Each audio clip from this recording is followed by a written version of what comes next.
Assalamualaikum warahmatullahi wabarakatuh. Jumpa lagi dengan Ibu Guru pada pagi hari ini. Bagaimana kabar anak-anakku pada pagi hari ini? Alhamdulillah, luar biasa, tetap semangat, Allahu Akbar.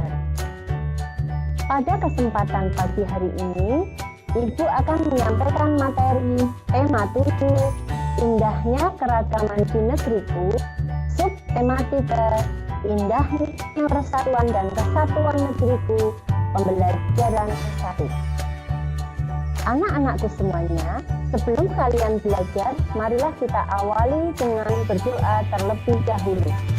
Berdoa bersama-sama, mulai. Berdoa selesai. Anak-anakku semuanya, tujuan pembelajaran yang akan dicapai pada hari ini: 1. Setelah mencermati teks bacaan yang disajikan, siswa mampu menuliskan kata-kata sulit dan artinya dari teks bacaan dengan cermat. 2. Setelah berdiskusi, siswa mampu menuliskan pokok pikiran setiap paragraf dalam bacaan dengan rinci. 3. Setelah melakukan percobaan, siswa mampu menjelaskan tentang gaya magnet dengan cepat. 4. Setelah melakukan percobaan, siswa mampu menjelaskan tentang gaya gravitasi dengan cepat. Kamu telah mengetahui keragaman suku bangsa dan budaya di Indonesia. Bagaimana sikapmu atas keragaman itu? Kalian dapat menjawabnya dalam hati. Sekarang, mari kita membaca dengan teks berjudul Supaya Tetap Rukun, Mari Lakukan Sikap Ini. Negara Republik Indonesia memiliki keragaman adat, budaya, dan agama. Adat dan budaya setiap daerah unik dan berbeda dari daerah lain. Agama yang dianut penduduk pun beragam. Dengan perbedaan itu, bagaimana kita dapat menjaga kesatuan bangsa? Nah, untuk menjaga kesatuan bangsa dan supaya tetap rukun, mari kita lakukan sikap-sikap berikut. Salah satu sikap yang harus dilakukan yaitu adanya toleransi dan saling menghormati dalam menjalankan ibadah. Bagaimana perwujudannya? Salah satu perwujudannya, kita tidak boleh menghina teman yang berbeda agama. Selanjutnya, saat teman kita sedang beribadah, kita tidak boleh mengganggu mereka. Sikap lain yang harus dilakukan yaitu menghargai kebudayaan dari berbagai daerah di Indonesia. Negara kita kaya akan berbagai kebudayaan daerah. Kita boleh membanggakan kebudayaan daerah sendiri. Namun, kita juga harus menghargai dan ikut melestarikan kebudayaan daerah lain. Jadi, untuk mempertahankan persatuan dan kesatuan NKRI, bagaimana sikap kita? Kita harus saling menghargai, menghormati, dan menyayangi orang lain, meskipun berbeda agama, suku, dan budaya. Sikap itulah yang harus selalu kita tanamkan pada diri kita. Supaya tetap rukun, mari lakukan sikap ini. Yang pertama, adakah kata sulit yang kalian temukan dalam bacaan yang Ibu bacakan tersebut? Jika ada, tuliskanlah. Kemudian, carilah artinya. Kalian dapat menuliskan dalam bentuk tabel seperti berikut. Yang kedua, tuliskanlah pokok pikiran dari setiap paragraf pada teks bacaan dengan judul Supaya Tetap Rukun, Mari Lakukan Sikap Ini. Baik pokok pikiran paragraf 1, pokok pikiran paragraf 2, pokok pikiran paragraf 3, dan pokok pikiran paragraf yang keempat. Selanjutnya, Mengapa kita harus melaksanakan ajakan pada teks supaya tetap rukun? Mari lakukan sikap ini. Kita harus melaksanakan ajakan pada teks supaya tetap rukun. Mari lakukan sikap ini dikarenakan kalian dapat mengemukakan pendapat sesuai dengan apa yang kalian pikirkan. Keragaman suku bangsa dan budaya di Indonesia menjadi magnet bagi para wisatawan. Pernahkah kalian mendengar atau membaca kalimat seperti itu? Apa maksudnya?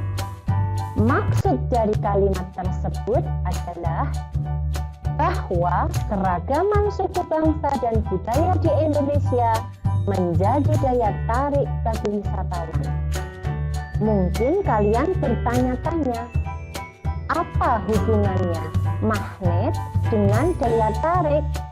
Nah, terlebih dahulu kalian dapat melakukan kegiatan seperti berikut. Lakukan kegiatan ini di dalam rumah. 1. Sediakan magnet batang atau magnet mainan yang biasa ditempelkan pada pintu lemari pendingin. 2. Sediakan benda-benda kecil seperti jarum pentul, peniti, pensil, kerikil, dan daun. Kemudian letakkan di atas meja. 3. Dekatkan magnet pada benda-benda kecil tersebut. 4. Catatlah hasil pengamatan kalian. 5. Ingat, berhati-hatilah saat bekerja dengan jarum pentul dan peniti. Pastikan tidak ada jarum pentul yang terjatuh di lantai. Pastikan juga peniti tidak terbuka. Setelah selesai kalian gunakan, bereskan dan masukkan kembali jarum pentul dan peniti ke tempatnya. Berdasarkan kegiatan yang kalian lakukan di rumah, diskusikan yang pertama, apa yang terjadi saat magnet didekatkan pada benda-benda kecil yang kalian sediakan? 2. Benda apa saja yang dapat ditarik oleh magnet? 3. Benda apa saja yang tidak dapat ditarik oleh magnet? Magnet mempunyai kemampuan menarik benda-benda yang terbuat dari logam. Tentu kalian sudah dapat membuktikan. Setelah kegiatan tersebut, kalian juga dapat melakukan kegiatan yang lain. Dalam buku tema kalian, ayo mencoba. Lakukan kegiatan ini bersama dengan anggota keluarga kalian. 1. Sediakan 2 buah magnet batang. Misalnya magnet 1 dan magnet 2. 2.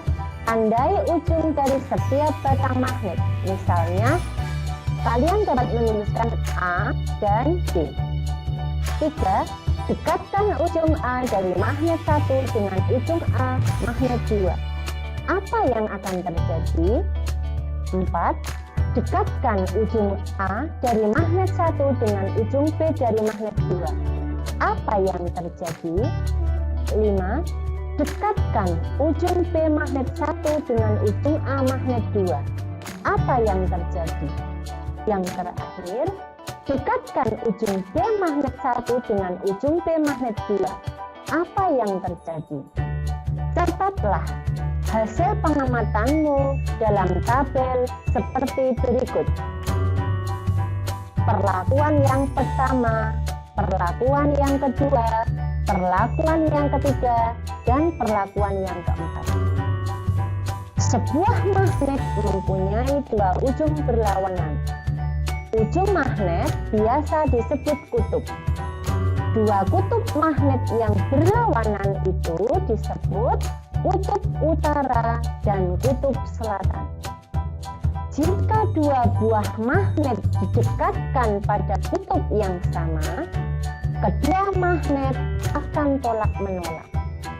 Sebaliknya, jika 2 buah magnet didekatkan pada kutub yang berbeda, kedua magnet tersebut akan tarik-menarik. Interaksi dua buah magnet akan menimbulkan gaya. Gaya inilah yang disebut dengan gaya magnet.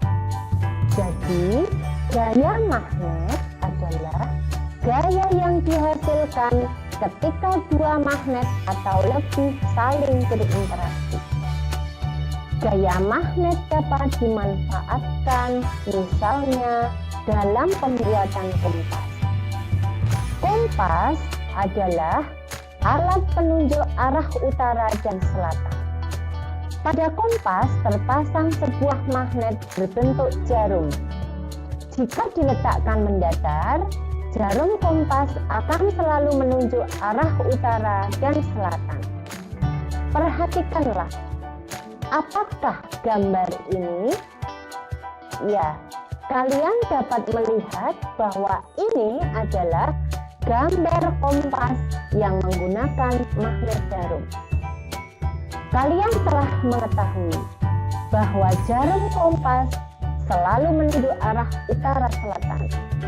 Kini, bagaimana arah benda jika dijatuhkan dari ketinggian tertentu? Kalian dapat melakukan percobaan dengan melemparkan uang logam. Uang logam seperti yang kita ketahui adalah uang yang bisa kita gunakan dalam sehari-hari. Uang logam yang dilempar kuat-kuat ke atas akan kembali ke bumi. Bayangkan, jika uang itu tidak kembali lagi ke bumi dan terus terbang jauh ke angkasa, kamu akan kehilangan uang logam itu. Mengapa uang logam itu jatuh kembali lagi ke bumi? Uang logam dan benda apapun yang kamu lemparkan ke atas akan kembali lagi ke bumi karena adanya gaya gravitasi. Gaya gravitasi adalah gaya yang disebabkan oleh gaya tarik yang dihasilkan oleh bumi. Gaya gravitasi ini akan menyebabkan semua benda yang berada di permukaan bumi selalu tertarik menuju bumi. Jika tidak ada gaya gravitasi, semua benda yang kalian lemparkan ke atas dapat dengan mudah hilang karena melayang ke angkasa. Bahkan, jika kalian dapat terbang dan sulit untuk kembali ke rumah. Oleh karena itu, gaya gravitasi sangat bermanfaat karena dapat menahan benda-benda agar tetap berada di bumi. Contoh peristiwa sehari-hari yang menunjukkan gaya gravitasi adalah jatuhnya buah yang sudah matang dari dahan pohon ke tanah. Anak-anakku sekalian, setelah kalian melakukan percobaan magnet, kalian dapat menuliskan apa saja benda-benda yang ada di rumah kalian yang dapat ditarik oleh magnet. Kalian dapat menuliskan tugas kalian dalam buku tugas kalian. Tetap semangat belajar pada masa pandemi. Kumpulkan tugas kalian kepada guru dengan tepat waktu. Semoga pembelajaran kali ini bermanfaat untuk kita semua. Wassalamualaikum warahmatullahi wabarakatuh.